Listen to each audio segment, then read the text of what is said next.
Amazing fact about the American flag. It's gone through many iterations. When people think about the American flag, they either think of the first one that was made in 1777 to represent the 13 colonies, or the flag we have now that has 50 stars and 13 stripes. Each of these versions is an important part of American history without a doubt, but there have been other versions of the flag besides these two. For example, for about 23 years, the American flag had a very different look than the other two, mainly in that it had 15 stars and 15 stripes in order to honor the new states that had just been added to the fold via Vermont and Kentucky, which is the most stripes the American flag has ever had in its history. But by 1818, the United States was continuing to grow, and they realized that it would be easier to add more stars to the flag to honor the states than the stripes that would need to get even thinner. Thus, they decreed that the flag would keep adding stars but would keep the stripes at 13 to honor the original colonies. Then, in 1958, a 17-year-old school student, Robert G. Heft of Lancaster, Ohio, won a contest to design the new and final design of the American flag. It features the 50 stars and 13 stripes that are now seen all over. So special was this contest that President Dwight D. Eisenhower was the one to pick it out. It may seem kind of odd that the flag has had so many versions over the years, but a great way to think about it that it isn't just a flag. It's a representation of a country that has grown mighty big since the original 13 colonies. So to have that flag evolve with the nation truly represents the nation itself, and that is something to be mighty fond of. Oh, and in case you were curious, in total, there have been 27 different forms of the American flag since 1777. A Native American helped get the flag finalized. I bet that's a story they didn't teach you in school, huh? There are many different legends about how the American flag got made, and we'll be talking about a certain leading lady soon enough. But in the year 1777, the Congress of the newly formed nation of America was still unclear of what the flag should look like, as they knew that such a flag needed to be a symbol of not just the nation, but their people. Because of that, they were throwing out all kinds of ideas despite a war going on and their people really needing a symbol. Enter a man named Thomas Green. While that name might not sound irregular, it was one that belonged to a Native American, who, if you recall, weren't exactly the most popular among the colonists for reasons I'll have to discuss on another list. But needless to say, Green was no fool. He knew that going through certain parts of the new country would be dangerous if he couldn't prove that he was an ally to the nation. So he wrote a letter to Congress and besieged them to finalize a flag design so he could carry it on his way to Philadelphia and thus not be harmed. To help persuade the Congress to do so, he offered 3 strings of a wampum. Whether the Congress actually got those strings or not is a bit irrelevant, because that letter got them off their bickering butts and to the table to finalize the design that we now know as the colony flag, which just goes to show that then and even now, a pen and paper can solve more problems than a blade and a firearm. I'm just saying. Though you do have to wonder, what would have happened if Thomas Green never sent that letter? How much longer would they have debated about the flag design? Thankfully, we'll never know. Betsy Ross didn't make the flag? I teased this one last entry, but when you think about all the stories of how the American flag came to be in terms of design and who made it, the name Betsy Ross comes to mind. According to the legends, not only did she make the first American flag, which is also known as the Betsy Ross flag to some, but she made flags for various people in America, including the Navy, for over 50 years. She even talked with soon-to-be President George Washington about the design of the flag to try and persuade him to do 5-pointed stars instead of 6-pointed stars because they were easier to make and cut. But here is the rub. There's actually no documentation or definitive evidence that any of that is true, like at all, meaning that we don't have proof that Betsy Ross made the first American flag that we all know and cherish. To be clear, there's little doubt that she made flags for most of her adult life. That was proven in its own way, including her own job history. However, the case of her being mentioned as the one who made the first flag for America came 40 years after her death during the 1870s. And the source who mentioned that, well, let's just say is dubious. So why pick her? Well, her name was known at the time by many people, and again, she was known to make flags for many years. As much as history is made by the victors, history is also made by those who know how to tell good stories, such as George Washington's "I Cannot Tell a Lie" cherry tree story, among others. And you have to admit, it is a good story. Colors of the flag. As just about any nation will tell you, the design of the flag is very important. But the colors that you choose for your flag are just as important. And the American flag is no different. Now, quite ironically, the American flag shares the same color scheme as England, among other countries, of course. So you might think that the color scheme was meant as a reference to England, but in a better formation, almost like a slight on their origins, which might have been a subconscious reason for doing so, but the real logic is much more American.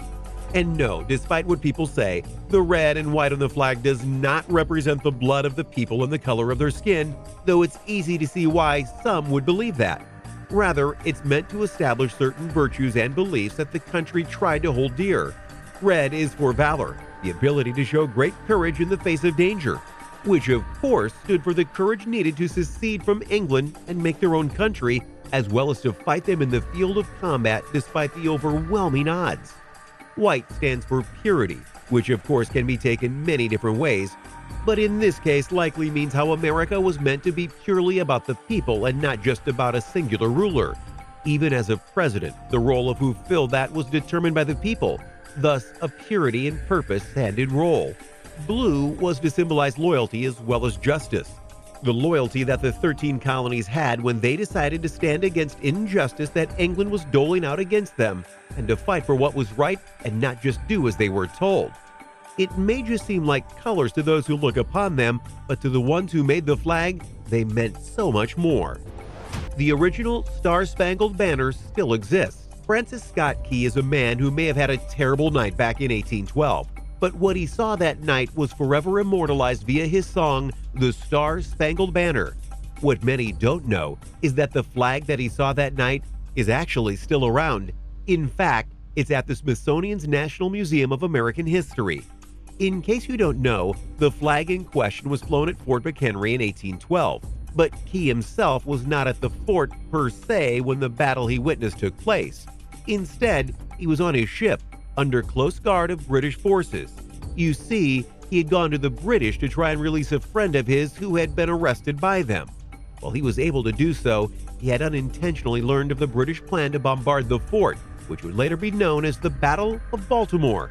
He would write down later on the sights and sounds of the British attack and how despite all the fire and fury, the fort and the flag still stood, especially the night after the fight, showing that America had prevailed. Also, the song wasn't a song at first, it was more of a story or a poem, and it wasn't called the Star-Spangled Banner until years later. Now though, that flag and that song are tied to the American flag completely, including being sang at multiple sports events all over the nation to celebrate the freedom that continues in the nation. Oh, one more thing, the flag that Francis Scott Key saw flying above Fort McHenry, it was the 15-star, 15-stripe flag. How ironic is that? How to take care of your flag. There's a lot of misconceptions about the American flag, including by real Americans who want to try and preserve the sanctity of it throughout any occasion, no matter the circumstance. This includes the belief that if a flag touches the ground unintentionally or gets dirty in any manner, shape, or form, it's to be destroyed, usually by burning. You know, Viking funeral style or something of the like. Don't believe the hype. It's not a true thing.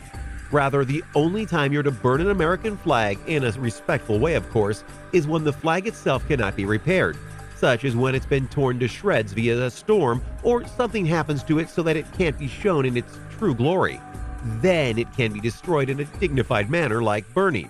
However, if you are a flag owner and you accidentally drop it on the ground or you go and accidentally stain it with something, you don't have to burn it. You can just go and wash it to get the stain out. You can even dry clean your flag if you want. So the next time you drop your flag, don't overreact. It's fine. When to raise or use a flag. Just like there are rules to maintain your flag, there are also schedules that are to be maintained when displaying your flag out in public. Obviously, you're not going to be arrested for not adhering to these rules, But it is an interesting thing to see, especially since technically it's a federal law. Didn't see that coming, did you? So what are the rules? 1. The flag should be displayed between sunrise and sunset. 2. The flag may be taken down and protected if the weather is too fierce, like heavy rains, wind, snow, etc. 3. You are allowed to display your flag 24 hours a day, but you must make sure it's illuminated. Seems kind of particular, huh? Like I said, you're not going to get in trouble if you don't adhere to these exactly, but you can't blame a nation for trying to make sure their flags are displayed properly and in the correct manner. Old Glory. As we've already noted on this list, there are many nicknames for the American flag, including the Star-Spangled Banner. But another nickname that is synonymous with the flag is Old Glory. But do you know where that nickname came from? It actually came from a captain named William Driver back in 1831. Before sailing off on one venture, his mother and other women from his hometown gave him the flag to put on the mast of his ship. Upon seeing it flap in the wind, he gave it the nickname Old Glory, and after he went back home to Salem, he continued to show the flag off and continued to call it that nickname. Eventually, it caught on, and thus it became another famous nickname to the American flag. There are 5 American flags on the moon. That's one small step for man, one giant leap for mankind. Those immortal words helped seal the future of mankind as a whole, because it provided that we had done what many thought was impossible: land on the moon. And not surprisingly, when Neil Armstrong and Buzz Aldrin landed on the moon, they made sure to plant an American flag to honor the country that sent them on that legendary journey. In the years that followed, 5 more flags were planted on the moon, making 6 total. However, one of those flags is no longer upright on the moon. Want to guess which one? If you guess the first one, you'd be right. Upon takeoff in the lunar module, Buzz Aldrin noticed that the flag that they had planted was blasted away by the rockets, and because of the conditions of the moon, the flag is more than likely dust by now. However, the other 5 still remain, and also remain the only country flags to ever be put on the moon. Mind-blowing secrets in US dollars. The intent of Latin.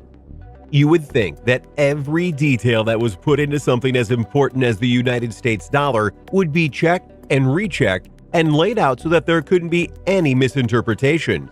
And you would be right, and that's one of the biggest reasons why there is a ton of Latin in the US dollar.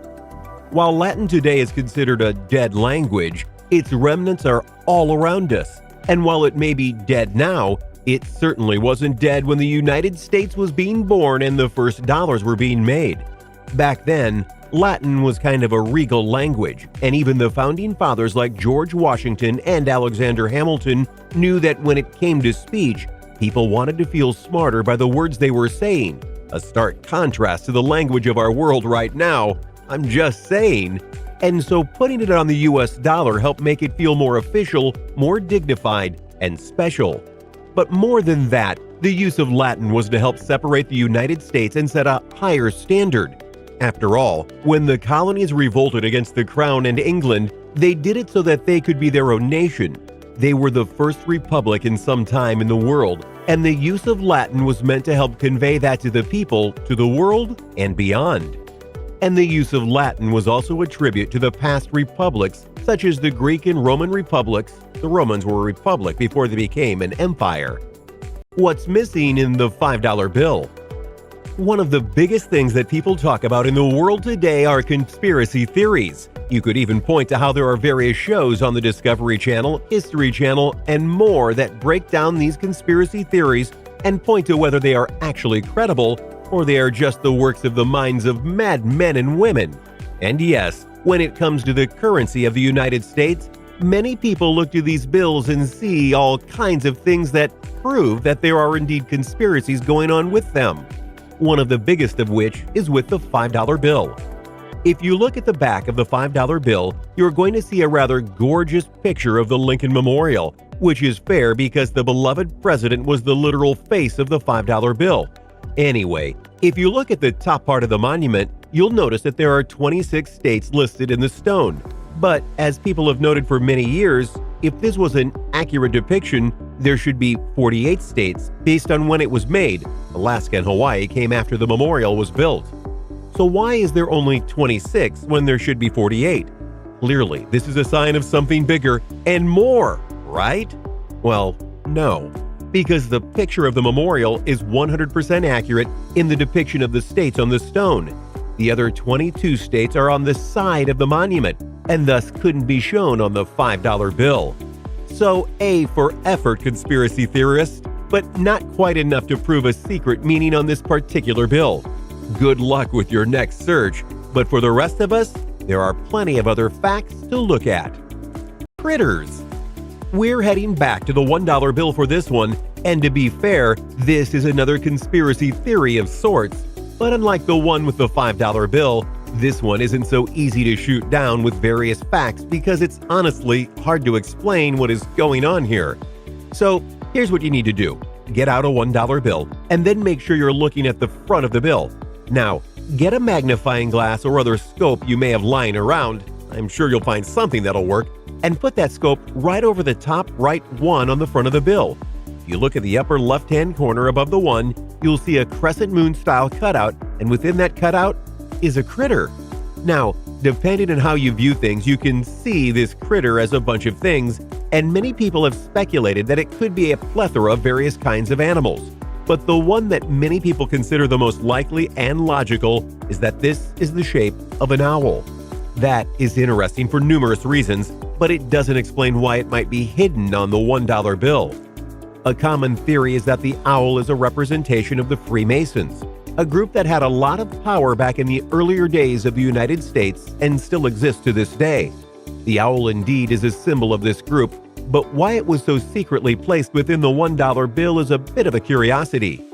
Though some have tried to play this off and say that it's just a symbol for wisdom, of which owls have been known to be the symbols of in the past. Money makings. If I was to ask you what U.S. currency like the $1 bill, the $5, $10, and $20 bill was made out of, you would instinctively say paper.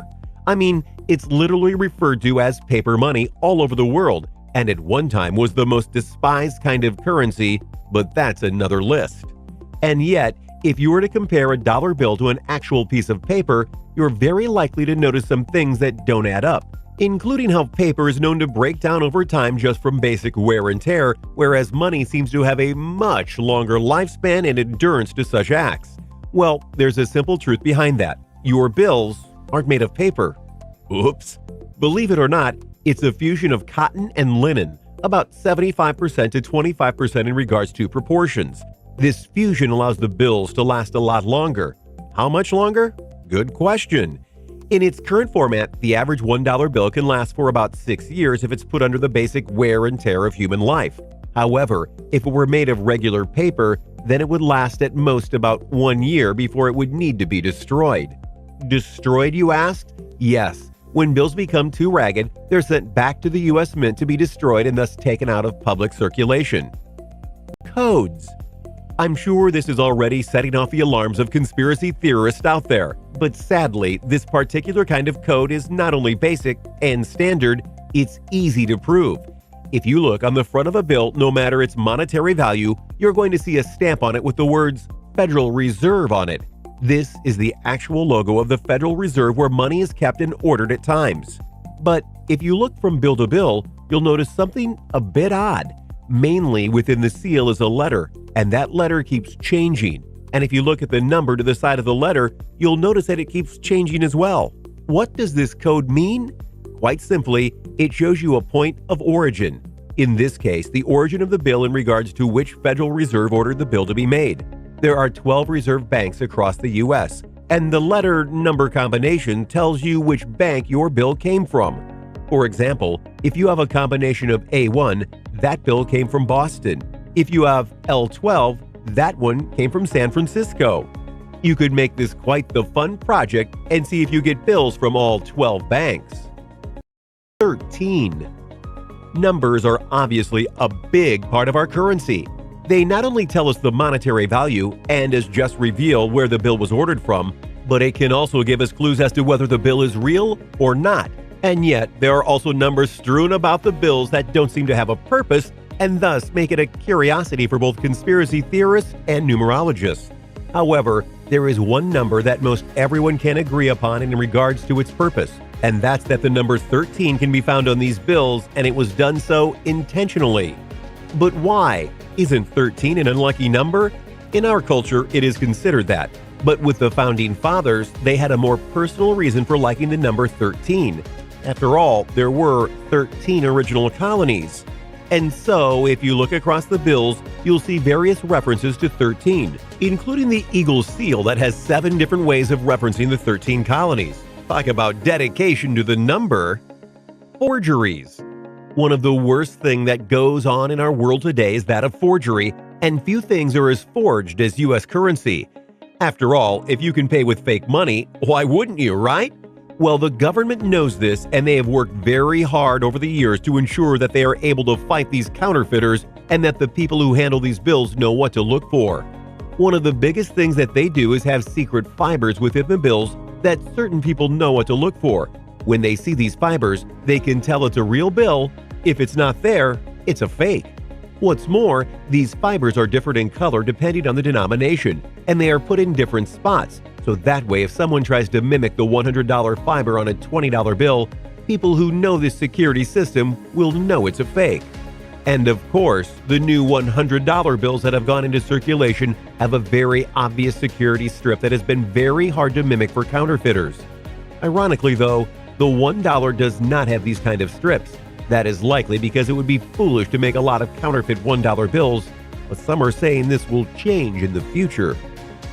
Eye of Providence. Heading back to the $1 bill again, let's look at one of the most unique images on the bill, the so-called Eye of Providence. This symbol alone has caused many conspiracy theories both out there and yet oddly logical. But why was it put on the bill at all?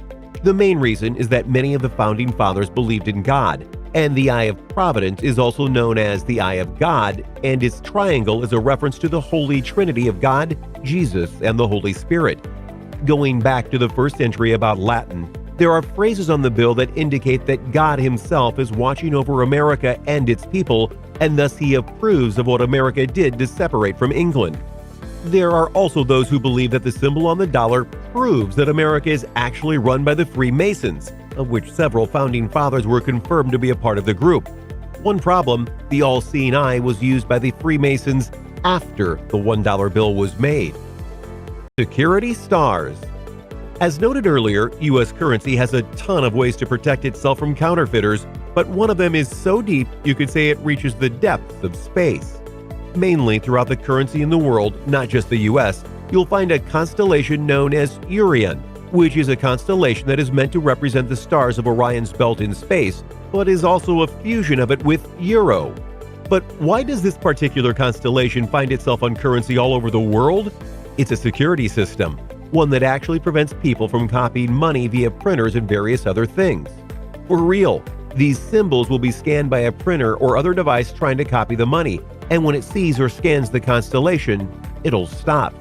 And that's why you'll find these constellations all over U.S. currency and other nations' currency, because it's a simple yet effective way to ensure that no one copies what they shouldn't.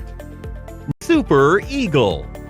The eagle symbol that is on the $1 bill has been one of the most scrutinized pieces of U.S. currency, and over the years, many people have found various symbols and meanings behind what it is really saying. But in truth, there are various meanings behind its designs, and some of them is very poetic. For example, the shield that is in front of the eagle isn't being held by the bird. Rather, it's just floating there. That was to symbolize that America and its people should be self-sufficient. What's more, the shield has reference to the 13 colonies, as well as the government that helps bind it together. Then, of course, there is the olive branch and the arrows. This is meant to represent war and peace, which America has had a long history with both. You America's most important landmarks. Mount Rushmore. Let's start off by looking at a landmark and a monument that is constantly talked about by those that view it. Mount Rushmore. Located in the Black Hills of South Dakota, Mount Rushmore is a testament to hard work, dedication, and a drive to go and make something to bring people to the state. You see, that is the true origin of the landmark. South Dakota doesn't have the biggest population out there, and thus a desire was had to bring people to the state by making a monument that they would love to come and see. Originally, it was supposed to be a place that housed legends of the Wild West era, but eventually it became about the presidents who helped shape the United States into what we know it now. George Washington, Thomas Jefferson, Teddy Roosevelt, and Abraham Lincoln were all selected for their marks upon history. Washington for helping create the nation, Jefferson for expanding it via the Louisiana Purchase, Teddy for preserving it by making national parks, one of which will be here later on in the list, and Lincoln for unifying it after the Civil War. The size and scale of Mount Rushmore is not to be underestimated. It took years for this to happen, and now that it's finished, it's something to admire. Golden Gate Bridge and National Recreation Area. It might seem odd that a bridge would be a landmark, but when it comes to the Golden Gate Bridge and the area surrounding it, you'll see exactly why it's so special. The bridge was a true feat of engineering and something that took about 4 years to make when it was built in the 1930s. The reason the bridge was built in the first place was because at the time the only way to get from San Francisco to Marin County was by ferry, and at one point in time it was the largest city to only be accessible by ferry. As such, the Golden Gate Bridge was built, though it did take a while to get approval as many were adamant that it couldn't be built in terms of cost, materials needed, and so on, but eventually it was.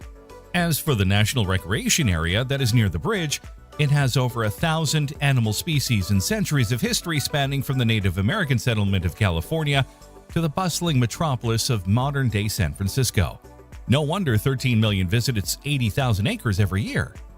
A little bit of history, an appreciation for nature, it's a true landmark and monument that people can enjoy. Lincoln Memorial. We're going to be heading to Washington, D.C. quite a bit in this list, and it's not hard to see why. The nation's capital has a lot to offer for both those just wanting to see the sights and also those who want to go and see parts of history. The Lincoln Memorial is one of the true landmark pieces of the city, and it's something that is steeped in history itself. For example, the idea of the memorial came right after Lincoln's death after the Civil War, but things didn't go as planned, as no one could agree as to what the memorial should be. The association came together in 1867, but the actual construction on the project didn't begin until 1914. While parts of the monument were completed by 1917, the monument wasn't completed in full and opened to the public until 1922 due to World War I and the aftermath following it. When the monument was made public in 1922, Robert Todd Lincoln, the last surviving son of Abraham, was able to see the statue. While it may have taken forever to get made, the result was worth it, as Lincoln is honored in the land he helped unify, and people can go and appreciate a man who dedicated many of his years to peace and freedom. One World Trade Center. Once upon a time in New York City, the World Trade Centers were a testament to both engineering and world commerce. The World Trade Center complex housed more than 430 companies that were engaged in various commercial activities. On a typical weekday, an estimated 50,000 people worked in the complex, and another 140,000 passed through as visitors. Sadly, on September 11, 2001, the World Trade Center was destroyed via a terrorist attack, and the impact of the towers being gone was felt throughout the United States and the world itself. However, eventually they rebuilt it into one World Trade Center, a monument, museum, and showing of strength by the people of New York and the U.S. that they won't forget, but they also will move on and honor those who lost their lives that day. Many people go to New York just to see the One World Trade Center because of what it represents and how it helped make the city whole again. An interesting thing to note, the building's height is 1,776 feet, the number being an obvious reference to the year that America was founded. While there are some who don't believe in what this tower stands for, it still stands, and the people will want to see it forever stand as a tribute to what came before and what may yet come. Independence Hall. Most Americans love their history, and specifically they love to talk about the key moments of the nation's founding. A key moment for that founding was the creation of the Declaration of Independence, the document that stated that the colonies would be free and not resign themselves any longer to the tyranny of King George in England. That document was made and signed in Independence Hall in Philadelphia, at the time one of the capital areas of the colonies. Later on in history, Independence Hall became the place where the United States Constitution would be made and signed into law. helping start the next phase of the life of America. Hopefully now you understand just how important this building is to history, not just because of the documents that were made in it, but also the people that were within that building. George Washington, John Adams, Ben Franklin, Patrick Henry, Thomas Jefferson, John Hancock, and more, just to name a few. Needless to say, it's a key part of history, and thus it's been featured in many a story and movie, including the Nicolas Cage film National Treasure. Yellowstone National Park. There are many national parks in the United States, but few are as massive and as beautiful as Yellowstone National Park. It's this park that is so big that it encompasses 3 different states in Wyoming, Idaho, and Montana. And within this 3,468.4 square miles, 8,983 square kilometers area of land are lakes, canyons, rivers, and mountain ranges. And of course, an assortment of animals from the common to the endangered that live amongst its numerous biomes. The vast forests and grasslands also include unique species of plants. Yellowstone Park is the largest and most famous megafauna location in the contiguous United States. It's also here that you'll find many beloved landmarks such as the geyser known as Old Faithful and certain mountain areas that you can climb and get struck by lightning if you're not careful. What might surprise you is that every visit to the park is technically a dangerous venture because the whole park is on top of a supervolcano that can erupt at virtually any moment. And yet people go there because they want to see the beauty that nature has to offer. Alcatraz. Not all landmarks are designed to remember history. Some are meant to be history, and the legendary island known as Alcatraz is a great example of that. Because this island, known as the Rock, was home to a prison that housed some of the most dangerous criminals in the world, including legends like Al Capone. Over its history, it was impenetrable and inescapable. Many tried, all failed, or at least are said to have failed. And the only reason that it's still not in use as a prison was because of decay and better prison systems. But it still remains, and many use it for other purposes, including searching for paranormal activity. Pearl Harbor. Pearl Harbor and its monument in Hawaii stands as a reminder of the horrors of war and how it can suddenly change entire lives and entire nations. On December 7, 1941, the day that will live in infamy, occurred when the Japanese launched a surprise attack in an attempt to cripple the U.S. Navy. Though they were only partially successful, the damage was done to those who were there. A key site at Pearl Harbor today is the USS Arizona Memorial, a tribute to one of the ships that was sunk during the strike. The head-turning white structure is built above the vessel's wreckage. Grand Canyon. Nature is a wondrous thing, as we've shown you on this list, and there are some places that absolutely needed to be preserved or else nature couldn't be fully appreciated. One of the biggest examples of this is the Grand Canyon in Arizona. The Grand Canyon as a whole is 277 miles long and 18 miles wide at points, with a depth of over a mile. The reason that this place is such a wonder to many is because it is a naturally formed entity. Over many millions, if not billions of years, the waters of the area, including the Colorado River, wore down and eroded this place until it had canyons and ravines and beautifully carved rock. Over the course of history, various people lived in the canyon and its outlying areas, including the Native Americans of various tribes. By the time Teddy Roosevelt came around, big business was trying to impede on the area and transform it to house their needs. Roosevelt was a man who appreciated nature and didn't allow that. He created a game reserve to protect part of the place and eventually made the Antiquities Act to make it a national park that could not be touched. The canyon still stands to this day, and people continue to go and observe its natural wonders. Now, White House. While it's fair to say that there are certain monuments and landmarks that could be number one in the eyes of most people, the White House for many is the monument they think of the most when they think of America, because this incredible building is where democracy is housed in various ways and has been the home of most of the presidents during the life of the country. The White House is honestly much bigger than you think, and it houses a great deal of people who are working around the clock to not just keep America safe and free, but to keep things moving and building the nation up to bigger and better heights. The White House has been the source of many stories in television and movies because of its great importance, including one of the greatest series of all time, The West Wing. It is considered an honor to go to be in the White House, even as a guest. And to be elected president is an honor beyond honors, because that means you get to be in the Oval Office and say that you are the leader of the free world. Given that, it shouldn't be a shock that many people line up outside the gates of the building to take pictures and say that they were close to it. Thanks for watching.